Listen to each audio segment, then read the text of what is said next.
అందరికీ నమస్కారం అండి. నేను మీ రేవతి. గత కొంతకాలంగా రేవతి కొలివి ఛానల్ ద్వారా మీ ముందుకు వస్తున్న నేను ఈరోజు ముఖ్యంగా సంక్రాంతి పండగ సందర్భంగా మీ అందరికీ శుభాకాంక్షలు తెలియచేస్తూ, ఈ పండగ స్పెషల్ ఏమిటంటే ఆడవాళ్ళు చక్కగా అలంకరించుకుంటాం. ఏమక్కర్లే, ఇంత బొట్టు కాటిక అంతే, వాటితోనే వాళ్ళ అందం అంతా మనకు కనబడుతుంది. అందుకని ఈ పండగ సందర్భంగా అన్ని ఏజ్ గ్రూప్ వాళ్ళు ఆడవాళ్ళను మాత్రమే తీసుకున్నా. నేను చూస్తున్నారు కదండి, వీళ్ళు ఇంత అందంగా ఉంటారు కాబట్టి ప్రతి పండక్కి మనకి అంత శోభ అన్నది చేకూరుస్తూ ఉంటుంది. ఇది ఒక పెయింటింగ్ అండి. ఈ పెయింటింగ్ గురించి పెయింట్ చేసిన వాళ్ళే మాట్లాడతారు. ఈ పెయింటింగ్ వాటర్ కలర్స్ కానీ ఒపేక్ అంటే పోస్టర్ కలర్స్తో చేసింది. ఇందులో సహజత్వం కోసం డ్రాయింగ్ మాత్రమే వేశాము, కానీ షేడింగ్ కానీ ఇవి కానీ లేకుండా ఫ్లాట్ కలర్స్ అంటే కలర్లో ఎక్కడ టోన్స్ వేరే వేరే టోన్స్ ఉండవు, ఫ్లాట్ కలర్స్తో చేసింది. కాకపోతే డీటెయిల్స్కి ఎక్కువగా ఇంపార్టెన్స్ ఇచ్చి డెకరేషన్కి ఇంపార్టెన్స్ ఇచ్చాను.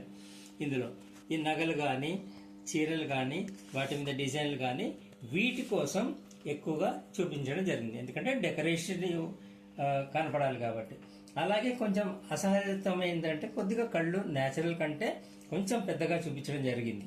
ఎందుకంటే ఇక్కడ మనకి అందమే ముఖ్యం. ఈ పెయింటింగ్లో అందంగా కనపడాలి, అందంగా ఉండాలి, డెకరేటివ్ స్టైల్లో ఉండాలి.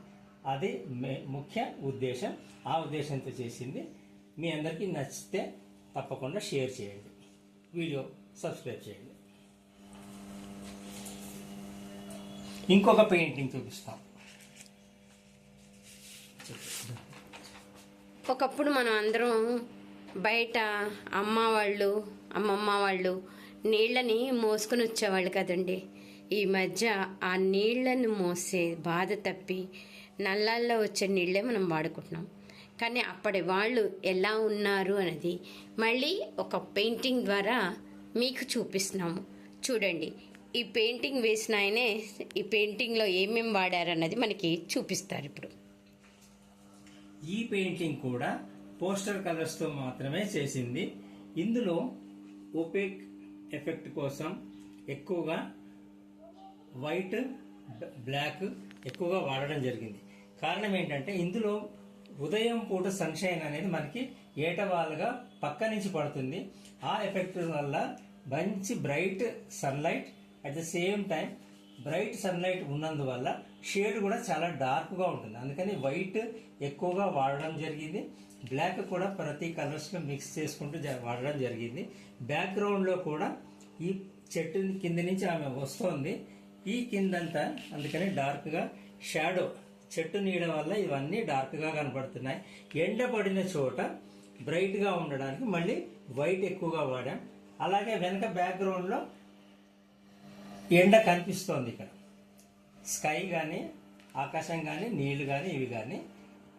ఇందులో సహజత్వం కోసం కలర్స్ షేడింగ్ చూపించాం, కానీ ఎక్కడ గ్రెడేషన్ అంటే ఒక కలర్ మిక్స్ కాదు, ఎక్కడికక్కడ కట్ చేసినట్టు ఇలా గీతల్లాగే వస్తుంది. దీన్ని ఫ్లాట్ కలర్స్ లేదా ప్యాచ్ వర్క్ అంటాం. ప్యాచెస్ గానే ఉంటుంది, కానీ సహజంగానే కనిపిస్తుంది మనకి.